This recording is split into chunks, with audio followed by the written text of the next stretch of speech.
മുട്ട ഉപയോഗിച്ച് വളരെ എളുപ്പത്തിൽ തയ്യാറാക്കാൻ പറ്റുന്ന മുട്ട സുർക്കയുടെ റെസിപ്പിയാണ് ഇന്ന് കാണിക്കാൻ പോകുന്നത്.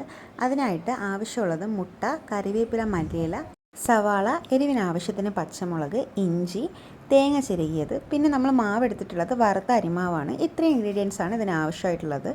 അപ്പോൾ ആദ്യം നമ്മൾ എടുത്തു വെച്ചിരിക്കുന്ന സവാള, പച്ചമുളക്, ഇഞ്ചി ഇത് ഇത്രയും ഒന്ന് ചോപ്പ് ചെയ്തെടുക്കണം. ഇവിടെ എളുപ്പത്തിന് ചോപ്പർ യൂസ് ചെയ്യുന്നതേ ഉള്ളൂ. നമ്മൾ സാധാരണ കൈകൊണ്ട് കുനുകുന അരിയുന്നത് പോലെ ഒന്ന് ചെറുതായിട്ട് അരിഞ്ഞെടുത്താലും മതിയാവും. അപ്പോൾ ഇത്രയും ഇൻഗ്രീഡിയൻസ് ചോപ്പ് ചെയ്തെടുത്തിട്ടുണ്ട്. ഇനി ഇത് നമ്മൾ എടുത്തു വെച്ചിരിക്കുന്ന മാവിലോട്ട് തട്ടിക്കൊടുക്കണം. 1 കിലോ വറുത്ത അരിമാവാണ് എടുത്തിട്ടുള്ളത്. പിന്നെ നമ്മൾ മല്ലിയില, കറിവേപ്പില, തേങ്ങ ചിരകിയത്, പിന്നെ മുട്ടയും പൊട്ടിച്ച് ഒഴിച്ചു കൊടുക്കുന്നുണ്ട്. 10 മുട്ടയാണ് എടുത്തിട്ടുള്ളത്. പാകത്തിന് ഉപ്പ് കൂടെ ഇട്ട് ആവശ്യത്തിന് വെള്ളം ഒഴിച്ച് ഈ മാവ് നന്നായിട്ട് മിക്സ് ചെയ്തെടുക്കണം. ഇഡലി മാവിൻ്റെ ഒരു കൺസിസ്റ്റൻസിയിലാണ് മാവ് മിക്സ് ചെയ്തെടുക്കേണ്ടത്. ഒരു സ്പൂൺ ഉപയോഗിച്ചോ കൈ യൂസ് ചെയ്തിട്ടോ നല്ലോണം ഇത് മിക്സ് ചെയ്തെടുക്കാം.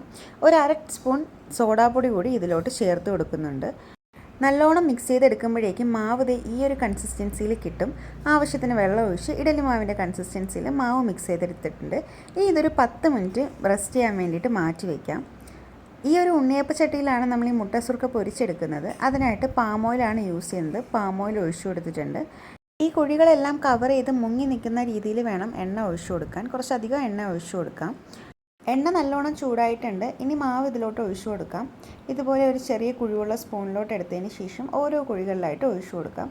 മാവ് ഒരുപാട് നിറഞ്ഞു നിൽക്കുന്ന രീതിയിൽ ഒഴിച്ചു കൊടുക്കേണ്ട, കാരണം ഇത് പൊങ്ങി വരാൻ സാധ്യതയുണ്ട്. അപ്പോൾ ഏകദേശം 1/4 ഫില്ലാവുന്ന രീതിയിൽ ഒഴിച്ചു കൊടുക്കാം. ഒരു സൈഡ് മുരിഞ്ഞ് കഴിയുമ്പോഴേക്കും ഇതൊന്ന് തിരിച്ചിട്ട് കൊടുക്കണം. ഇതുപോലത്തെ പപ്പടക്കമ്പ് യൂസ് ചെയ്ത് ഇങ്ങനെ കുത്തി എളുപ്പത്തിൽ നമുക്കിതിങ്ങനെ തിരിച്ചിട്ട് കൊടുക്കാം. ഈ മുട്ട സുർക്ക ഏകദേശം ഈ ഒരു ഗോൾഡൻ കളർ ആകുമ്പോഴേക്കും നമുക്ക് എണ്ണയിൽ നിന്നും മാറ്റാവുന്നതാണ്. എണ്ണ തോരാനായിട്ട് ഇതുപോലത്തെ ഒരു പാത്രത്തിലാണ് എടുത്ത് വെക്കുന്നത്. ഒരു സ്റ്റെപ്പ് ആയിക്കഴിഞ്ഞ് ഇനി ഇതേ പ്രോസസ്സിൽ തന്നെ നമുക്ക് അടുത്ത സ്റ്റെപ്പും പൊരിച്ചെടുക്കാം. നമ്മളിവിടെ 1 കിലോ മാവാണ് മുട്ട സുർക്കയ്ക്കായിട്ട് എടുത്തിട്ടുള്ളത്. അപ്പോൾ ഏകദേശം 100 മുട്ട സുർക്കയോളം കിട്ടും. കുറച്ചധികം ക്വാണ്ടിറ്റിയിൽ തന്നെയാണ് ഉണ്ടാക്കുന്നത്. അടുത്ത സ്റ്റെപ്പും പൊരിഞ്ഞിട്ടുണ്ട്. അതും എണ്ണയിൽ നിന്ന് എടുത്ത് കോരിയിട്ടുണ്ട്. നല്ല ടേസ്റ്റാണിത് കഴിക്കാൻ. അപ്പോൾ ഇതുവരെ ഒന്ന് ട്രൈ ചെയ്തിട്ടില്ലെങ്കിൽ എന്തായാലും ട്രൈ ചെയ്ത് നോക്കൂ.